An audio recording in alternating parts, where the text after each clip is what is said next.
En el ciclo de conferencias Cultura del Sistema de Universidades Estatales de Oaxaca nos acompaña el doctor José Aníbal Arias Aguilar. Él es profesor titular de tiempo completo en la Universidad Tecnológica de la Mixteca, adscrito a la División de Estudios de Posgrado en el Sistema de Universidades Estatales de Oaxaca. Es doctor en Imagen, Información e Hipermedios. Su línea de investigación actual radica en el aprendizaje automático y su aplicación en la interacción hombre-robot, temas en los que ha publicado tanto en libros como en revistas científicas. Le damos la bienvenida al doctor Arias Aguilar.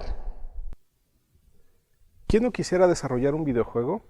Esta es una inquietud muy recurrente en jóvenes, en estudiantes que quieren saber qué necesitan aprender para poder crear un videojuego. De alguna manera todos sabemos lo que son.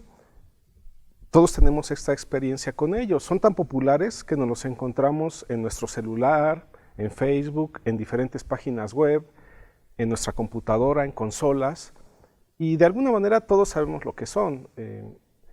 Sin embargo, vamos a dar una definición un poco más formal y vamos a describir algunos de sus elementos. Los videojuegos son simulaciones gráficas de entornos virtuales interactivos ejecutadas en tiempo real. Entonces, tenemos un entorno virtual. Vamos a hacer una reconstrucción de un entorno que puede estar muy cercano a nuestra experiencia común o puede ser algo que solo hasta ahora hemos imaginado, pero que queremos representar, como pudiera ser algún paisaje en un mundo extraterrestre. Estos entornos se grafican en una pantalla que tiene solo 2 dimensiones a través de los píxeles de un monitor. Y todo lo que ocurre ahí son simulaciones. A pesar del realismo que pueden llegar a tener estas gráficas, todo lo que ocurre ahí es simulado. Ahora, son simulaciones interactivas. ¿Qué quiere decir esto? Que el usuario dispone de una serie de dispositivos periféricos con los cuales puede ejercer algunas acciones que inciden en los personajes y en los entornos que se están graficando. Ahora, en tiempo real. Estas gráficas se crean una tras otra y dan la impresión de estar animadas porque se hacen alrededor de 60, 100, 140 o hasta 200 imágenes por segundo. Esto solo da algunas milésimas de segundo a los equipos para poder visualizar una escena. Esto es muy diferente, a pesar de que es la misma tecnología con respecto a las películas hechas con animación por computadora. ¿Por qué es esta diferencia? Porque en las películas algunos segundos de imágenes tardan semanas en construirse, porque se elaboran interacciones muy finas entre la luz, los objetos, los reflejos, los distintos materiales que aparecen ahí, los personajes que pueden llegar a ser muy complejos, y en los videojuegos no disponemos de este tiempo para hacer la graficación. Entonces, por eso es que, a pesar de que es la misma tecnología, los resultados son un poquito distintos. En las películas ustedes ven que los personajes se deforman cuando hablan, su cara, su ropa se mueve, y en los videojuegos todavía no llegamos a tener este tipo de gráficos, pero es la misma tecnología. ¿Cuáles son los componentes principales de un videojuego? Son un motor de graficación y un motor de física. Estos programas están ya disponibles en algunas plataformas de desarrollo, afortunadamente. En los últimos 15 años contamos con esta base para partir de ahí y crear los videojuegos. Antes no se tenía esta posibilidad. Si hace 20 años alguien quería desarrollar un videojuego, tenías que hacer todos los elementos de graficación y de física por su cuenta. ¿Cómo son estos componentes? Primero, la graficación por computadora. La base de la graficación por computadora es una figura geométrica básica, que es el triángulo, que está asociada en forma de malla. Con esta figura gráfica se pueden desarrollar todos los elementos de interacción entre una superficie con una textura determinada, con un material determinado y la luz que incide en ellas, y con un punto de vista que tenemos, que es la cámara. Estos elementos son básicos para que podamos visualizar una escena. Si no contamos con una cámara, si no contamos con luces y si no hay objetos que visualizar, no veríamos nada. Entonces, tenemos estas mallas que nos permiten crear volúmenes, darles perspectiva, asignarles texturas que pues se ven como madera, como vidrio, como concreto, como metal, ¿verdad? En la pantalla. Entonces, estas mallas son la base de los modelos que vemos en las escenas, tanto del terreno como de los personajes, como de los elementos alrededor de ellos que complementan el escenario. Estas mallas pueden llegar a ser muy complejas. Para un personaje, por ejemplo, pueden consistir de 2 o 3 millones de triángulos. Eso da una definición muy alta en el modelo que se está visualizando, pero es muy costosa computacionalmente de desarrollarse, ¿no? de graficarse. El otro componente es el motor de física. Esto implica que los objetos tengan otra malla asignada que es mucho más sencilla que la de visualización, pero que permite detectar contactos entre los modelos y permite aplicarles algunas fuerzas físicas. También, una vez que estos objetos son sujetos a la física en una escena, pueden ser parte de una colisión que se resuelve en base a las leyes de movimiento.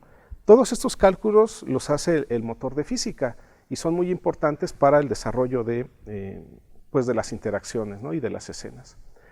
¿Cómo se hacen los videojuegos? Bueno, hay varios elementos que son básicos. Primero, debe de haber una historia que contar, una narrativa que desarrollar.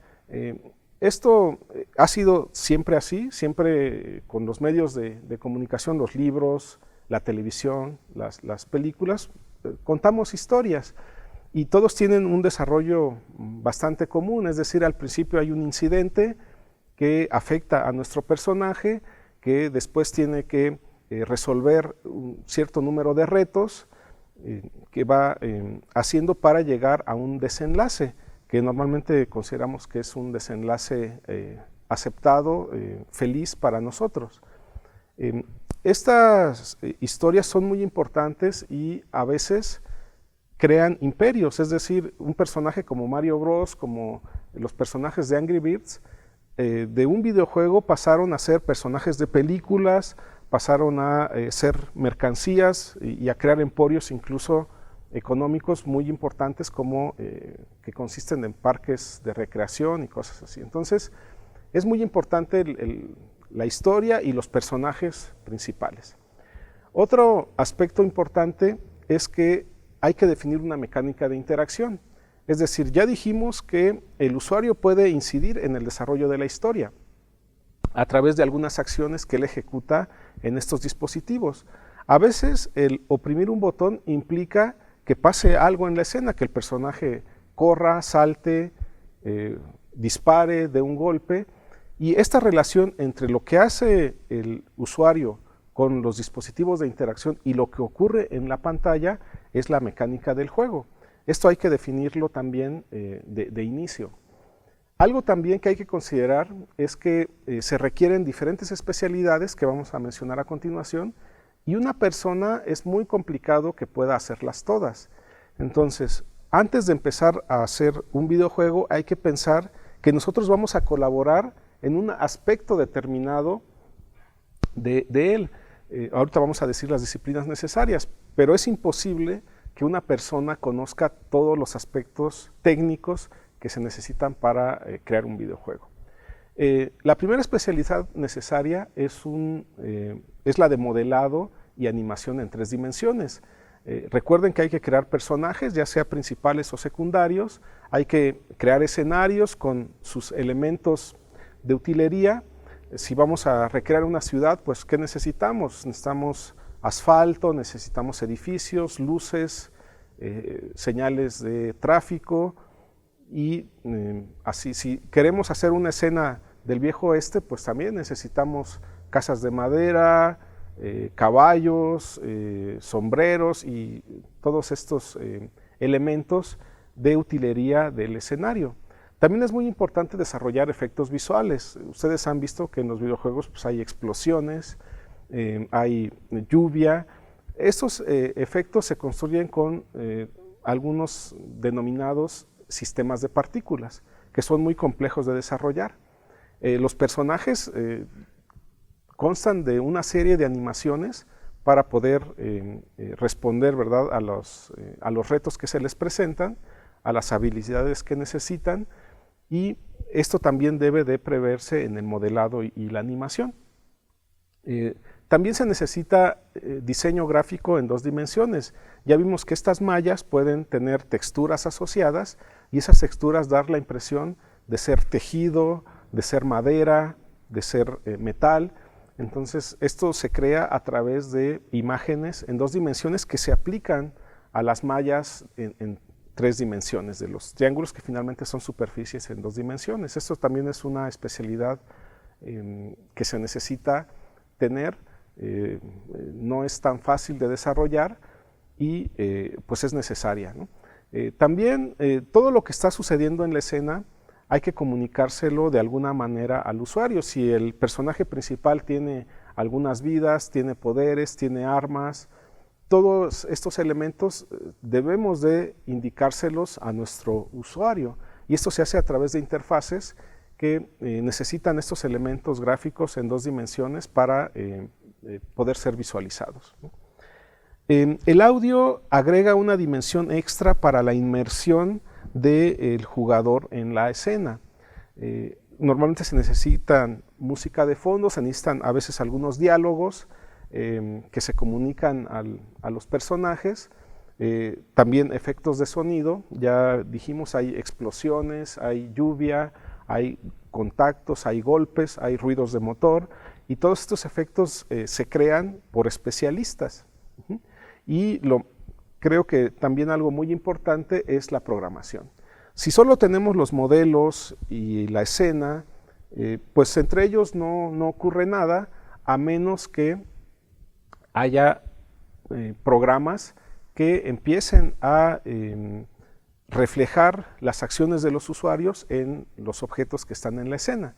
Entonces, realmente es a través de la programación que hacemos el desarrollo de la historia, la gestión de pasar de una escena a otra, en base a la programación, la comunicación entre jugadores en línea, a través de internet, ¿verdad? Incluso los videojuegos son un campo fértil para explorar algoritmos de inteligencia artificial. Finalmente, estos entornos virtuales son simplificaciones del mundo real. Entonces podemos entrenar robots, por ejemplo, algoritmos que finalmente se van a usar en robots para afinarlos, desarrollarlos en unos entornos controlados. Y también, incluso, pues a veces los enemigos del personaje principal, si tienen un comportamiento muy previsible, son aburridos. El usuario acaba por aprender su comportamiento y pues la interacción se vuelve aburrida, ¿no? Con esos elementos de inteligencia artificial, los personajes secundarios o los enemigos pueden aprender cómo se comporta cada jugador de manera específica y pueden reaccionar a él de manera más inteligente, ¿no? Entonces, bueno, y ya que se tienen todas estas planeación, estas ideas, ¿qué podemos hacer en estas plataformas? Pues, por supuesto, aplicaciones de entretenimiento. Es una industria económicamente muy grande, muy dinámica, que pues se dedica a hacer, pues a entretener a las personas, ¿no? A hacernos pasar un tiempo, a estar distrayéndonos por un momento o por muchas horas en algunos casos, ¿no? Pero también se puede hacer otro tipo de aplicaciones. Por ejemplo, en enseñanza, ustedes saben que hay conceptos muy difíciles de enseñar a los niños, conceptos de matemáticas, de física, de química, de biología. Entonces, con estas animaciones, con estos entornos, con estos elementos gráficos, auditivos, podemos comunicar algunas ideas incluso llevar un registro del progreso de los estudiantes a través de la interacción que ejercen en la escena para explicar conceptos que son muy difíciles de comunicar solo con fórmulas o en libros de texto. Entonces, esto es muy importante. También podemos tener otro tipo de aplicaciones para, por ejemplo, entrenar ingenieros para que puedan desarmar un motor, desarmar una turbina, volverlo a armar sin poner en peligro su integridad. Podemos, a través de estas aplicaciones y de estos periféricos, enseñar a la gente a aprender tal vez a manejar, a pilotar un avión, un helicóptero, cuestiones que de otra manera serían muy difíciles de lograr por el acceso a estas máquinas. Pues podemos reconstruir los entornos y sus interfaces de usuario virtualmente, ¿no? También otro tipo de aplicaciones muy interesantes son los recorridos virtuales. Ustedes saben que ahorita con la pandemia pues todo está cerrado, pero los museos pueden poner a disposición con este tipo de desarrollos su patrimonio. Podemos también hacer viajes a Italia, a Francia, visitar catedrales que han sido reconstruidas con esta tecnología. Podemos visitar zonas arqueológicas que de alguna manera, incluso en tiempos normales, no podemos acceder a algunos edificios ceremoniales porque son muy frágiles y no permiten que la gente accese a ellos porque se pueden dañar. Entonces se pueden reconstruir virtualmente y se pueden recorrer pues desde la comunidad de nuestra casa sin tener que desplazarnos. Otro tipo de aplicaciones que son muy comunes son en proyectos arquitectónicos. Los arquitectos pueden comunicar a sus futuros clientes cómo sería un proyecto inmobiliario, un auditorio, un estadio. Con estas aplicaciones se puede reconstruir esos inmuebles y el usuario los puede recorrer. Un posible comprador de una casa o de un departamento puede ver la configuración de los colores, de los pisos, cómo entra la luz en algunos cuartos, en la sala. Y esto de otra manera es muy difícil de comunicar. Los arquitectos normalmente hacen maquetas, visualizaciones, pero no es lo mismo, no se tiene la misma experiencia que al recorrerlas por uno mismo virtualmente. También hay empresas que ponen por ejemplo, de autos, que nos permiten configurar un auto, ver cómo se ve por fuera y por dentro en base a este tipo de aplicaciones, en base a videojuegos. Podemos configurar un auto con un color, con unos accesorios específicos y ver cómo se vería, porque de otra manera, a veces en las agencias no se tienen todas las posibilidades o todos los modelos disponibles para que el usuario pueda verlos. Entonces se tiene una experiencia cercana a la real con este tipo de aplicaciones, ¿no? Para algunos estudiantes de medicina es muy importante poder revisar los componentes del cuerpo humano, incluso entrenarse en algunas patologías del cuerpo en base a estos modelos en tercera dimensión del cuerpo, de los diferentes sistemas, ¿verdad?, que tenemos. Y se puede llevar también un registro de su avance y pueden recibir explicaciones hechas por expertos o validadas por expertos de lo que están viendo al interior del cuerpo, ¿no?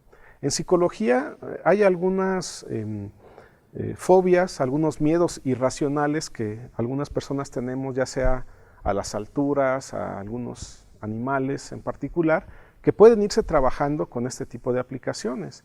También hay personas con discapacidad que necesitan rehabilitarse y pudieran entrar en contacto con estos escenarios para poder pues mejorar en algunas áreas, ¿no?, de su rehabilitación.